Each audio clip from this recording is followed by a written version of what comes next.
प्रणाम मेरे भाइयों और बहनों, प्रणाम। कैसे हैं आप लोग? अच्छे हैं? आप सभी हिंदू भाइयों बहनों को पीरी तरीक़त गुलाम हुसैन बाबा का दुआ है। हमारे सब भारत के हिंदू समाज के घर में बरकतें रहे, सब हिंदू समाज हिल मिल के रहे, सभी आबाद रहे, ऐसा मैं मुस्लिम धर्म गुरु बाबा आप सब हिंदू भाइयों बहनों को दिल से दुआ करता हूँ। आपने भारतीय जनता पार्टी की नफ़रत की जो इसकी चाल थी उसको ठिकाने पे लगाया। मेरे तमाम हिंदू भाइयों का मैं हार्दिक दिल से आपको धन्यवाद दे रहा हूँ, दुआएं दे रहा हूँ। इनके पास 2019 से 19 को आपने 302 सीट दी थी, लेकिन इन्होंने घमंड और तकब्बुर में आके ने जो पाप किया हिंदुस्तान के अंदर, भारत के अंदर, इसको आपने सबक सिखाया। 302 से लेके ने आपको उसको 240 तक पहुंचा दिया। मैं आपका फिर से आभारी हूँ। मेरे भाई बहनों, एक महाराष्ट्र की भारतीय जनता पार्टी की प्रत्याशी नवनीत राणा नाम की एक उम्मीदवार, वो कितना जलद बयान बोलती हैं, कितना नफरती बयान बोलती हैं कि अकबरुद्दीन ओवैसी को, असदुद्दीन ओवैसी, दोनों भाइयों को 15 सेकंड के अंदर मैं गायब कर दूं। 15 सेकंड मुझे दो तो इन दोनों को अता भी पता भी न चले, कहाँ भी मैं गायब कर दूं। इतना बड़ा गुंडागर्दी इन भाजपा के लोगों की देखो तो मेरे भाइयों बहनों,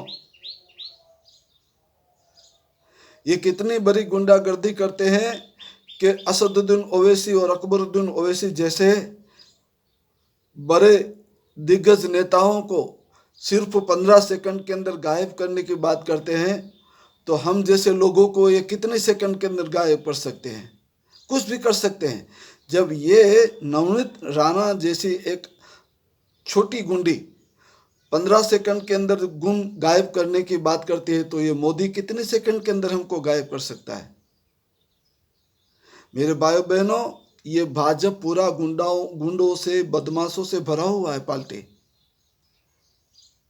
और ये असदुद्दीन ओवैसी के सामने जो माधवी लता नाम की लड़की खड़ी थी, वो रोजाना मुसलमानों की औरतों के कान में जाके कहती है कि वोट हमको देना, हम तुम्हारी हालत सुधारेंगे। और फिर जब वो भगवे गुंडों के साथ होती है तो तीर चलाती है मस्जिद की तरफ, तीर मस्जिद की तरफ चलाती है, मस्जिदों के मीनारों की तरफ तीर चलाती है। ये सब बदमाशी मुसलमानों ने देख ली और फिर उसका जवाब दिया, ऐसा करारा जवाब दिया कि ये असदुद्दीन ओवैसी, अकबरुद्दीन ओवैसी को 15 सेकंड के अंदर गायब करने की बात करते थे, लेकिन वोटरों ने उसको 5 सेकंड के अंदर, बटन दबा के 5 सेकंड के अंदर दोनों गुंडियों को गायब कर दिया। ये हिंदू समाज ने गायब कर दिया। महाराष्ट्र के बाद, हैदराबाद के बाद हम उत्तर प्रदेश की तरफ देखें। उत्तर प्रदेश के अंदर योगीनाथ मुंडे गुंडे ने पूरे उत्तर प्रदेश के अंदर जो अराजकता फैला के रखी थी, नफरत का माहौल खोल के रखा था, और बुलडोजर बाबा के नाम से वो मशहूर हुआ था। मुसलमानों के ऊपर उसने जुल्म सितम अत्याचार करने में कोई कमी न रखी। मजलूम बेगुनाह मुसलमानों के घरों को उसने ढा दिया बुलडोजर से। ये तमाम गुंडागर्दी हिंदुओं को रास न आई। उत्तर प्रदेश के 15 से 20 करोड़ हिंदू समाज ने मिल के ने इस गुंडे की शान को ठिकाने लगा दिया।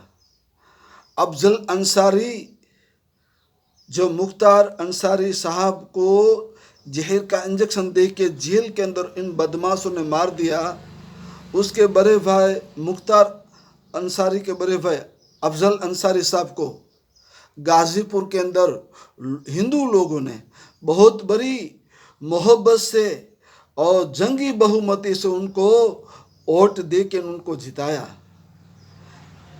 और उत्तर प्रदेश के अंदर एक नहीं लेकिन ऐसे 20-25 अफजल अंसारी को, यानी मुस्लिम समाज के नेताओं को हिंदू समाज ने वोट दे के उनको लोकसभा तक पहुंचाया है। इसलिए तमाम हिंदू समाज का मैं आभारी हूं और आपको मैं दुआ देता हूं हिंदू भाई, आप आबाद रहो कि हम मुस्लिमों की तुमने मदद की और ये भाजपा के गुंडों ने जो नफ़रत का माहौल बनाया था उनकी शान तुमने ठिकाने लगाई। और आपने बहुत मेहनत की है, तमाम हिंदू समाज ने मिल के ने बहुत अच्छी मेहनत की है जीरो तक पहुंचाने की, इन भाजपा को जीरो तक पहुंचाने की मेहनत की है। लेकिन ये लोग देख समझ गए कि हिंदू लोग भी हमारे साथ नहीं, इसलिए ईवीएम मशीन को प्रभावित करके गुंडागर्दी और गुंडाओं को साथ में रख के बूथ का कैप्चरिंग करके, ईवीएम मशीन का कैप्चरिंग करके, तमाम बदमाशी करके, ऐल फैल घाल मेल गड़बड़ी करके ये किसी भी तरह से 240 तक पहुंच गए। उनको पहुंचना था तो 400 पार होना था। उनको बहुत बड़ी बदमाशी की, 400 को पार करने के लिए उन्होंने न करने के खेल किए, लेकिन फिर भी ये 240 के अंदर ही सिमट कर रह गए। वो भी तमाम बदमाशी करके लोगों ने 240 तक न पहुंचाए, लोगों ने उसको शून्य तक पहुंचाया है, लेकिन ये बदमाशी करके ने, ये गड़बड़ी करके, ये छल कपट करके ये 240 का आंकड़ा छू गए हैं। वो 420 का काम है, 240 तक पहुंचे हुए हैं। ये सही ईमानदारी से नहीं उन्होंने हासिल किया 240 का अंक, बदमाशी करके। ये हराम का अंक है, हलाल का अंक नहीं। इन लोगों ने पूरे भारत को जो नुकसान पहुंचाया है, हिंदू समाज ने उनको ठिकाने लगाया है। अब ये बदमाशी नहीं कर पाएंगे। जो मोदी कहता था कि मेरे काम अभी बाकी है, यानी ऐसे काम नफरत के काम थे उनके पास। मुसलमानों के ऊपर अत्याचार करना था उनको, और अत्याचार करना था, और मुसलमानों के ऊपर जुल्म सितम करना था, लेकिन हिंदू समाज ने इसकी इजाज़त नहीं दी। हिंदू समाज ने कह दिया कि हम तुम्हारी इस नफरतबाजी के साथ नहीं, हम मोहब्बत की दुकान चलाने वालों के साथ हैं। और राहुल गांधी साहब को बहुत जो लोगों ने मोहब्बत से जो साथ दिया और सच्चाई के साथ रहे तमाम हिंदू लोग, इसका मैं आभारी हूँ। आप सबका धन्यवाद अदा करता हूँ। मैं आपको दुआएं देता हूँ हिंदू भाइयों को। और आपने इस नफ़रत की दुकानों को बंद करके भारत को अच्छी दिशा दिखाई है, और मोहब्बत की दुकानें खोलने के बदल मैं आपका फिर से आभारी हूँ। मैं गुजरात जनता समर्थन पार्टी का प्रेसिडेंट गुलाम हुसैन उमर भाई बलोच मकरानी। जय हिंद, जय भारत।